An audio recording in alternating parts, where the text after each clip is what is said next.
Hello बच्चों, स्वागत है आप सभी का नॉमेनक्लेचर के नेक्स्ट पार्ट में। और आज हम लोग बात करेंगे नॉमेनक्लेचर ऑफ फंक्शनल ग्रुप।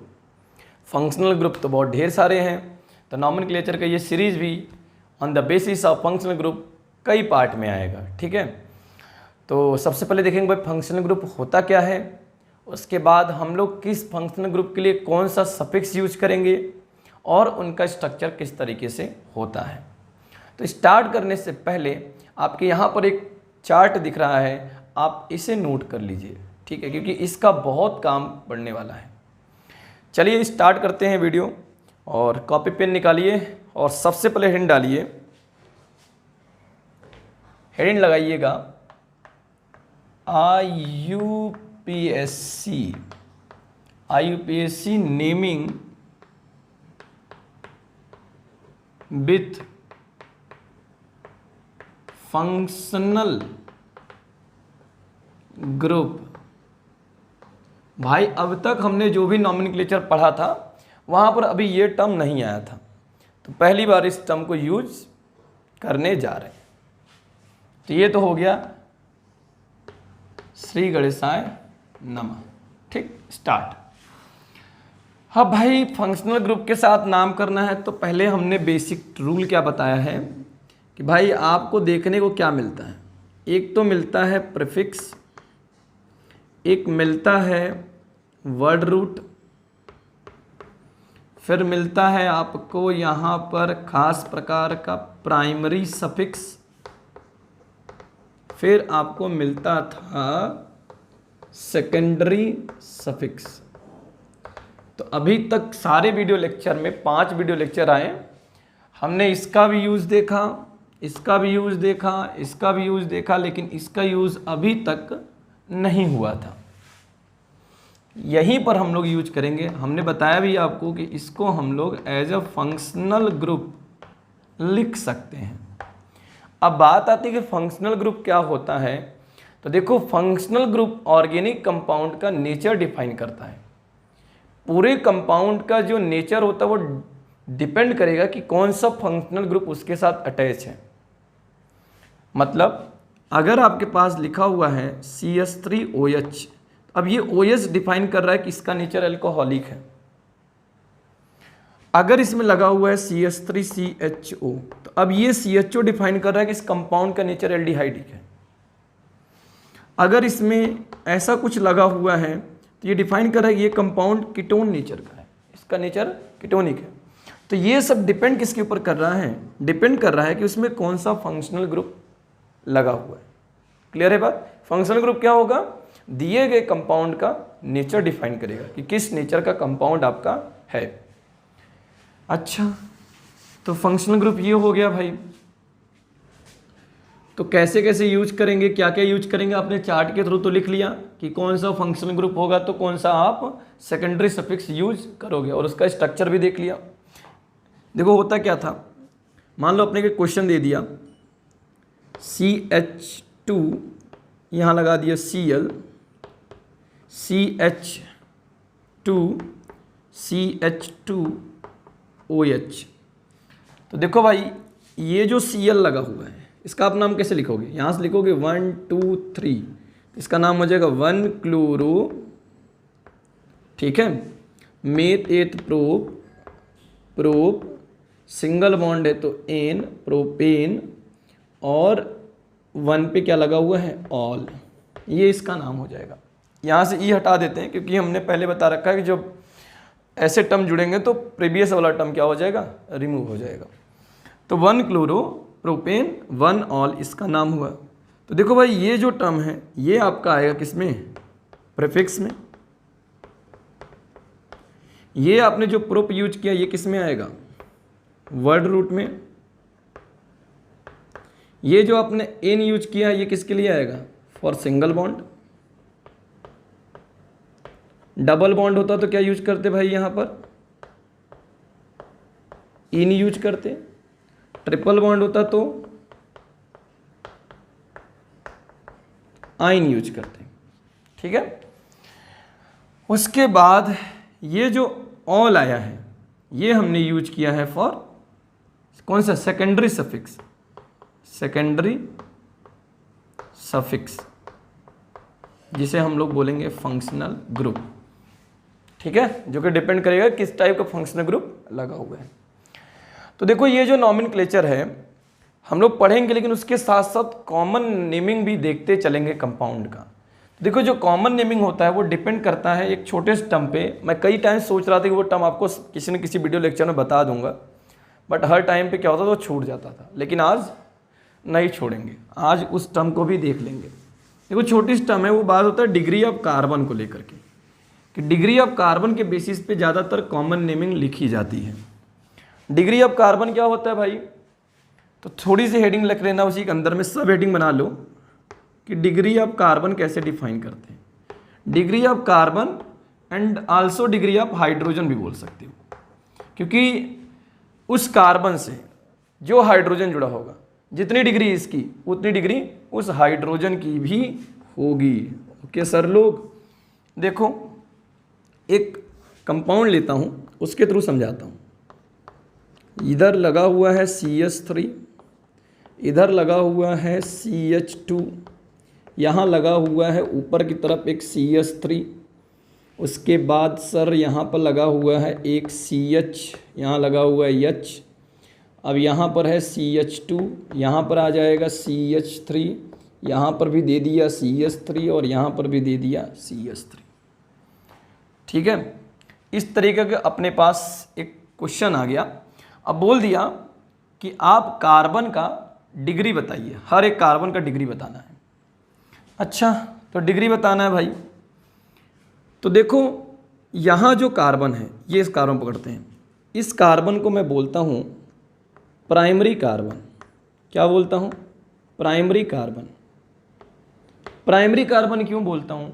अगर कोई कार्बन सिंगल है या एक ही कार्बन से जुड़ा है तो वो कार्बन क्या होगा? प्राइमरी कार्बन होगा। तो ये कार्बन क्या है? एक ही कार्बन के साथ जुड़ा हुआ है, इस कार्बन के साथ और कोई कार्बन तो नहीं है ना इसके अलावा, तो ये कार्बन कैसा हो गया? Primary carbon. और प्राइमरी कार्बन की डिग्री कितनी होती है? 1 डिग्री। कितनी होगी? 1 डिग्री। तो ये कार्बन की डिग्री होगी 1, और इस कार्बन से जितने हाइड्रोजन जुड़े हैं उनकी भी डिग्री कितनी होगी? 1। तो यहाँ पर कितने 1 डिग्री के हाइड्रोजन है इसमें? इस वाले कार्बन के साथ 3 का हाइड्रोजन 1 डिग्री के हैं। अच्छा, अब आते हैं बगल वाले कार्बन के पास। तो इस कार्बन को मैं बोलूँगा सेकेंडरी कार्बन। इसको मैं क्या बोलूँगा? Secondary carbon. अब भाई सेकेंडरी कार्बन क्यों बोल रहा हूँ? तो डेफिनेशन है सेकेंडरी कार्बन का कि जब कोई कार्बन अपने साथ 2 कार्बन के साथ जुड़ा हो, जब कोई कार्बन 2 कार्बन के साथ जुड़ा हो तो उस कार्बन की डिग्री क्या होती है? 2 डिग्री होती है, और उस कार्बन को बोलते हैं सेकेंडरी कार्बन। तो मतलब ये हो गया सेकेंडरी कार्बन, और इससे जुड़े हुए 2 हाइड्रोजन हैं, तो इन सब हाइड्रोजन की भी डिग्री क्या होगी? 2 डिग्री होगी। कितनी होगी? 2 डिग्री। अब बढ़ते हैं बगल वाले पे। इस कार्बन को मैं बोलूँगा, इसको मैं बोलूँगा टर्शियरी कार्बन। क्या बोलूँगा भाई? टर्शियरी कार्बन या 3 डिग्री कार्बन। 3 degree carbon. अब टर्शियरी का डेफिनेशन क्या होगा? सिमिलर, जब एक कार्बन किसी 3 कार्बन के साथ जुड़ा हो, जब एक कार्बन 3 कार्बन के साथ जुड़ा हो तो उस कार्बन को हम लोग बोलते हैं टर्शियरी कार्बन, और उसकी डिग्री कितनी होती है? 3 डिग्री। अब क्वेश्चन ये बनता है कि इस 3 डिग्री कार्बन के पास कितने 3 डिग्री के हाइड्रोजन हैं? तो सर उसके पास एक 3 डिग्री का हाइड्रोजन है। ठीक है। अच्छा, ये कार्बन कैसा होगा? भाई ये कार्बन तो एक ही जुड़ा है, तो ये होगा प्राइमरी, मतलब 1 डिग्री कार्बन। इधर आते हैं, ये कार्बन देखो, ये कार्बन 2 कार्बन से जुड़ा है, तो ये होगा 2 डिग्री। इसके पास आते हैं, तो देखो इसको मैं बोलता हूँ क्वाड्रेटरी कार्बन, या मैं इसको बोलता हूँ नियो कार्बन। Neo carbon. क्या बोलता हूँ भाई? Neo carbon. इसकी डिग्री कितनी होती है? 4 डिग्री होती है। क्या होती है? 4 डिग्री। याद रखना 4 डिग्री में किसी भी डिग्री का हाइड्रोजन प्रेजेंट नहीं होता। देखो यहाँ पर जब कोई कार्बन 4 कार्बन के साथ जुड़ा हो, जब कोई कार्बन 4 कार्बन के साथ जुड़ा हो तो उस कार्बन को बोलते हैं क्वाड्रेटरी कार्बन या नियो कार्बन, और उसकी डिग्री कितनी होती है? 4 डिग्री। और 4 डिग्री कार्बन के पास कोई डिग्री ऑफ हाइड्रोजन नहीं होता। ठीक है। अच्छा ये कैसा है, ये 1 डिग्री है, ये 1 डिग्री, और ये भी कैसा है 1 डिग्री है। तो इस तरीके से हमने क्लासीफाई कर लिया डिग्री ऑफ कार्बन। बताएंगे कैसे हम डिग्री ऑफ कार्बन का यूज करके दिए गए कंपाउंड का कॉमन नेम लिखते हैं। तो नोट कर लीजिएगा, इसको भी इंपॉर्टेंट है। चलो, तो ये तो हो गया भाई डिग्री ऑफ कार्बन और डिग्री ऑफ हाइड्रोजन, छोटा सा था, समझ में आया होगा। आओ अपना काम करते जो हम लोग देख रहे हैं। क्या देख रहे हैं भाई, IPSC naming with functional group. Functional group क्या होता है हमने देख लिया। देखो जो इसका सीरीज होगा कुछ मैं इस तरीके से चलाऊंगा, पहले रखूंगा, पहले पढ़ूंगा फंक्शनल ग्रुप,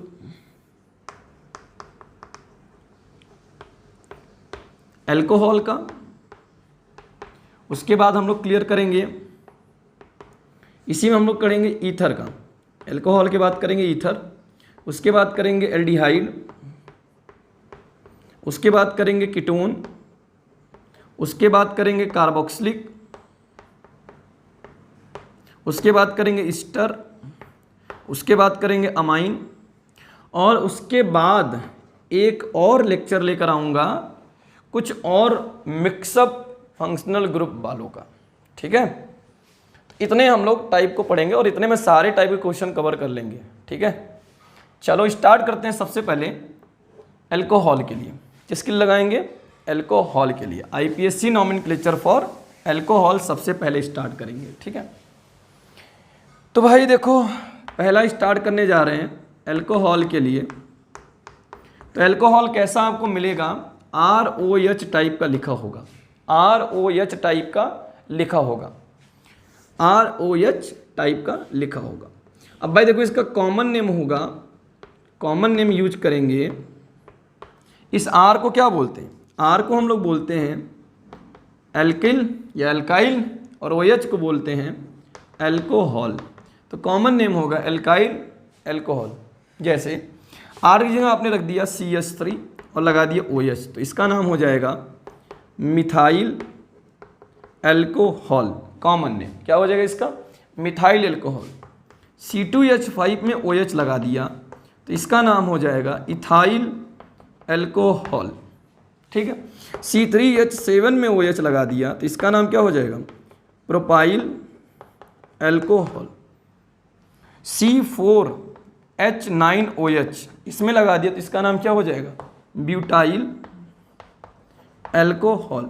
इस तरीके से आप कॉमन नेम लिख सकते हो जब सिंपल दिया हो। ठीक है, कुछ कॉम्प्लेक्स भी आएंगे तो उनको भी देखेंगे। तो ये तो हो गया भाई कॉमन नेम। आईपीएससी नेम कैसे लिखते हैं भाई, तो देखो आईपीएससी नेम के लिए सिंपल से देख लो, आप जो एल्केन लिखते हो, एल्केन, या आप जो एल्कीन लिखते हो, या आप जो एल्काइन लिखते हो, आप क्या करो इसमें से ई हटाओ और OL जोड़ दो, आप इसमें से ई हटाओ और OL जोड़ दो, आप इसमें से ई हटाओ और OL जोड़ दो, तो ये बन जाएगा सर आपका, ये बन जाएगा यहाँ से, ये आपका आ जाएगा एल्केनॉल, ये आपका आ जाएगा यहाँ से एल्कीनॉल, ये आपका आ जाएगा यहाँ से एल्काइनॉल, ये बन के आ जाएगा। अच्छा, तो हम लोग क्या यूज करेंगे भाई, अगर सिंगल बॉन्ड है तो एल्केनॉल, डबल बॉन्ड है तो एल्कीनॉल, ट्रिपल बॉन्ड है तो एल्काइनॉल। जब मिलेगा तो देखेंगे, ज़्यादातर केस आपको यही मिलेगा तो इसी का यूज करेंगे। ठीक है, चलो इसको नोट कर लो। चलो आओ क्वेश्चन देखते हैं, कुछ क्वेश्चन देखते हैं आईपीएससी नॉमेनक्लेचर फॉर अल्कोहल के लिए।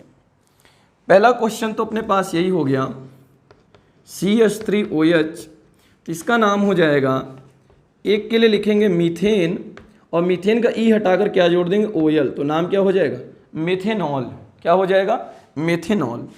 देखेंगे दूसरा CH3CH2OH, 2 कार्बन तो मेथ एथ, तो क्या लिखेंगे भाई इथेन, और इथेन का ई हटाकर क्या जोड़ देंगे ऑल, तो इथेनॉल बन जाएगा। क्या बन जाएगा, इथेनॉल। अच्छा, अब मान लो मेरे पास आ गया CH3CH2CH2OH, तो इसका नाम क्या हो जाएगा मेथ एथ प्रोप, तो लिखेंगे यन प्रोपाइल अल्कोहल, ये तो हो जाएगा इसका common name N propyl alcohol.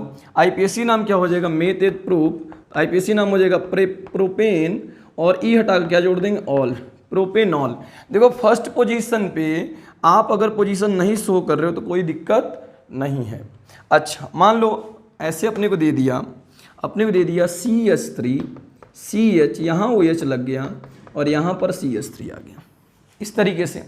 तो ये क्या हो जाएगा, ये आपका कौन सा ग्रुप दिख रहा है, आइसो। इसको लिखेंगे आइसो प्रोपाइल एल्कोहल। ये क्या है, कॉमन नेम है। ये क्या था, कॉमन नेम था। ये क्या है, common name, iso propyl alcohol. IPSC नाम क्या हो जाएगा भाई, 1 2 3 तो हो जाएगा मेथ प्रोप प्रोपेन। प्रोपेन के बाद दूसरे नंबर पे क्या है, ऑल है, propane two all, propane two all इसका नाम हो जाएगा। ठीक है, और क्वेश्चन लेते हैं। CH3 CH2 CH2OH। अब इसका कॉमन नेम क्या हो जाएगा, मेथ प्रोप, सॉरी एक कार्बन और ले लेते हैं CH2OH, क्योंकि 3 कार्बन का केस तो हम देख चुके हैं। तो मेथ प्रोप ब्यूट, तो इसका नाम हो जाएगा N butyl alcohol, common name N butyl alcohol. और आईपीएससी नाम क्या चलेगा, 1 2 3 4 मेथ प्रोप ब्यूट, ब्यूटेन और ई हटाकर क्या जोड़ देंगे, ऑल, ब्यूटेनॉल। ठीक है, ब्यूटेन 1 ऑल भी आप लिख सकते हो, लेकिन फर्स्ट पोजीशन पे अगर आप नहीं भी शो करते तो कोई प्रॉब्लम नहीं है। अच्छा, अब मैं इसी क्या करता हूँ, कुछ इस तरीके से लिख देता हूँ, CH3 उसके बाद CH2, यहाँ पर CH, यहाँ पर कर दे रहा हूँ CH3 CH और CH2OH। ये आ गया अपने पास। बोला इसका कॉमन नेम लिखो, तो अभी भी 4 कार्बन है। तो देखो ये जो ग्रुप है ये क्या है, ये आइसो लग रहा है, क्या आइसो है, तो इसका नाम हो जाएगा, और कितने कार्बन आ रहे हैं, 1 2 3 4, तो आइसो ब्यूटाइल एल्कोहल, ये इसका कॉमन नेम हो जाएगा। और आईपीएससी नाम क्या हो जाएगा, यहाँ से चलेगा 1 2 3, तो दूसरे पर मिथाइल छूट रहा है, तो 2 methyl meth prop propane 1 ol, propane 1 ol, ये इसका नाम हो जाएगा, सिंपल सा। अच्छा, अब देखो कुछ और खास बात देखते हैं। अगर मान लो अपने पास आ गया कुछ इस तरीके का क्वेश्चन, दे दिया CH3 C, यहाँ पर दे दिया CH3, यहाँ दे दिया CH3, यहाँ दे दिया OH, बोला इसका नाम लिखिए, कॉमन नेम भी लिखना है इसका। तो भाई ये कार्बन कितने डिग्री का है, अभी बताया हूँ 1 2 3, तो 3 डिग्री का है। मेथ प्रोप ब्यूट, तो इसका नाम हो जाएगा tertiary meth prop but, butyl alcohol. Sir ये इसका कॉमन नेम होगा, क्या होगा ये, कॉमन नेम टर्शियरी। क्यों, क्योंकि इसकी डिग्री कितनी है, 3 डिग्री। 3 डिग्री से कौन जुड़ा है, OH जुड़ा हुआ है, तो 3 डिग्री के लिए क्या यूज करेंगे, टर्शियरी। 4 कार्बन के लिए क्या लगेंगे, ब्यूटाइल एल्कोहल। ठीक, आईपीएससी नाम क्या हो जाएगा इसका, देखो काउंटिंग करेंगे 1 2 3 मेथ प्रोप, और दूसरे नंबर पे मिथाइल ग्रुप क्या हो रहा है, छूट जा रहा है, तो लिखेंगे 2 मिथाइल मेथ प्रोप प्रोपेन के बाद दूसरे नंबर पे क्या है, ऑल, ये इसका क्या हो जाएगा, आईपीएससी नाम हो जाएगा। अच्छा, मान लो मेरे पास दे दिया CH2OH ऐसे दे दिया, तो देखो इसका एक कॉमन नेम अलग से ही है, उसी नाम से फेमस है। इसको हम लोग बोलते हैं ग्लाइकोल। क्या बोलते हैं भाई, ग्लाइकोल इसका कॉमन नेम है। आईपीएससी नाम क्या हो जाएगा, मेथ इथेन, क्या हो जाएगा भाई, इथेन, और पहले और दूसरे नंबर पे क्या लगा हुआ है, ऑल लगा हुआ है, तो इथेन डाइऑल। इस बार ई आपका नहीं हटेगा, क्योंकि हमने बताया था जब डायरेक्ट जुड़ेगा तभी आप क्या करोगे, रिप्लेस करोगे। यहाँ तो पहले कौन जुड़ रहा है, जुड़ेगा इस बार 1, 2 डाई, और डी वॉवेल में नहीं आएगा, डाई ऑल, या आप डायरेक्ट इसको लिख दो डाई ऑल। क्या बनेगा भाई, इथेन 1, 2 डाई ऑल इसका नाम होगा। अच्छा सर, एक क्वेश्चन और देखो, मान लो दे दिया CH2OH। अच्छा, तो देखो ये भी अपने एक खास नाम से फेमस है, इसका नाम है ग्लिसरॉल इसका नाम है। ठीक है, ग्लिसरॉल नाम से ये फेमस है। अच्छा, तो आईपीएससी नाम क्या होगा, सिंपल सा है, 1 2 3 मेथ प्रोप, क्या लिखेंगे भाई इसका नाम, प्रोपेन, इस बार भी ई नहीं हटेगा, प्रोपेन 1,2,3 1,2,3 ट्राईऑल, ट्राईऑल, क्योंकि इस बार टी जुड़ रहा है और टी ई को रिप्लेस नहीं करेगा, तो ये हो गया इसका आईपीएससी नाम। नोट करिए, और भी कुछ क्वेश्चन के साथ मिलते हैं आपसे बहुत जल्द।